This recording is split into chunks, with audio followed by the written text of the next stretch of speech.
اي اي اي الجوي ما نجلسوا هنا. وقال يا ابراهيم ولدي زوين. لا بوس نبوس بابو بوس أسفا على يوسف وابيضت عيناه من بشويه عندك الحزن الطاح فهو ديري عندنا كاع كظيم. الثاني.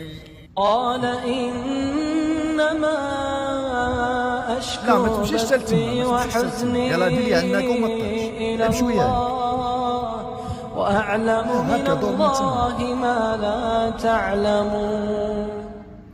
ومن يتق الله يجعل له شويه لك مخرجا ويرزقه من حيث لا يحتسب ومن يتوكل على الله فهو حسبه إن الله بالغ أمره قد جعل الله لكل شيء قدرا.